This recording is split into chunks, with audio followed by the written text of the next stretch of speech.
Good morning, all of you students. I am Assistant Professor Chandra Kumawat of Education Department. आज हमारा topic है Hindi grammar में वाक्य। इसके बारे में हम डिस्कस करेंगे। वाक्य जैसे मनुष्य एक सामाजिक प्राणी है। मनुष्य को अपने हाव भाव, अपने विचारों को व्यक्त करने के लिए शब्दों की, वर्णों की आवश्यकता होती है।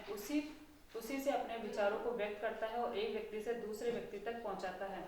इसीलिए हिंदी ग्रामर में कुछ शब्द को वाक्य, वर्ण आदि के अंतर्गत बांटा गया है। जैसे है हमारे वाक्य, दो या दो से अधिक सार्थक व्यवस्थित क्रम समूह को ही वाक्य कहा जाता है। मतलब जो शब्द जिनका समूह रूप में सार्थक अर्थ निकलता हो उसी को हम वाक्य कहेंगे। अर्थात निरर्थक शब्दों का कोई अर्थ ना निकलता हो उनमें वाक्य में शामिल नहीं किया जाएगा। सामान्यतः वाक्य के दो भेद बताए गए हैं, दो अंग बताए गए हैं या भेद बताए गए हैं। इसमें है उद्देश्य और विधेय। ठीक है।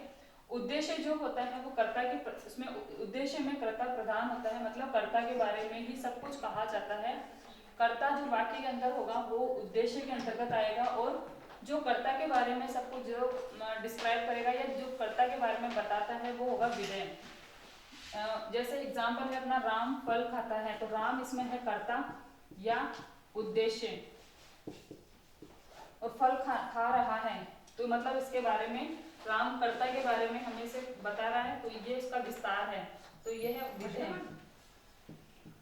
ये हो गया विधेय, ये हो गया कर्ता। अब तीसरा है रचना के आधार पर वाक्य के सामान्य तीन भेद बताए गए हैं। ये अपने अंग हैं वाक्य के दो, और ये हैं रचना के आधार पर वाक्य के तीन भेद है, साधारण वाक्य, संयुक्त वाक्य और मिश्रित वाक्य। साधारण वाक्य उन वाक्य को कहा जाता है जिसके अंतर्गत एक उद्देश्य और एक ही विधेय होता है। जैसे एग्जाम्पल है,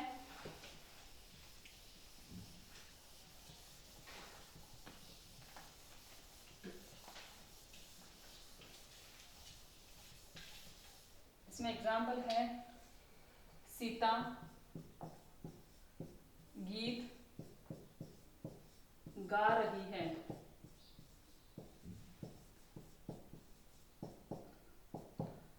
एग्जाम्पल साधारण वाक्य का,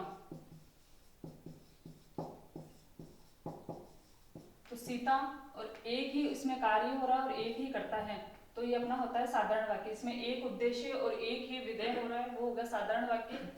सेकंड है अपना संयुक्त वाक्य। इस वाक्य के अंतर्गत दो या दो से अधिक क्रियाएं होती हैं, जो तो, किंतु, परंतु, और, लेकिन, किंतु, परंतु, और, लेकिन आदि शब्दों से जुड़ी हुई होती हैं।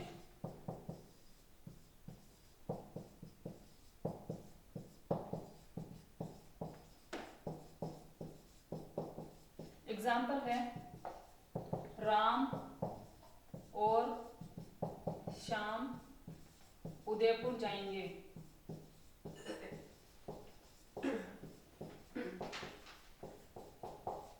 तो इसमें राम है और श्याम है, और जो वाक्य है ये वाला, ये इसके मध्य के जो मध्यस्थता कर रहा है वो अपना होता है इसमें संयुक्त वाक्य। एक और दो, दो वाक्य आपस में और शब्दों से जुड़े हैं, ये तो अपना हो गया संयुक्त वाक्य।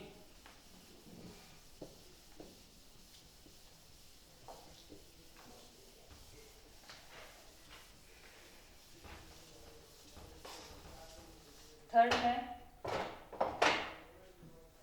मिश्रित वाक्य।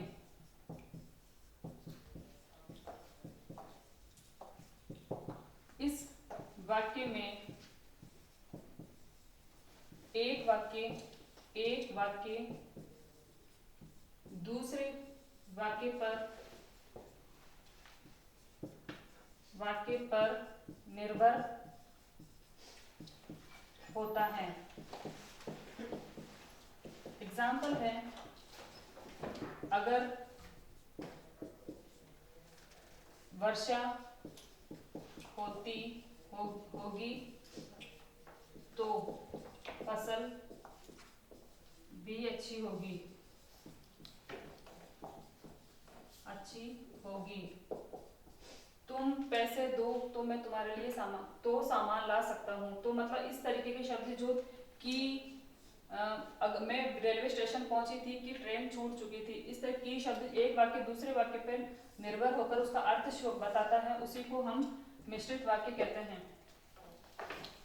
आगे हम कंटिन्यू करेंगे नेक्स्ट वीडियो में।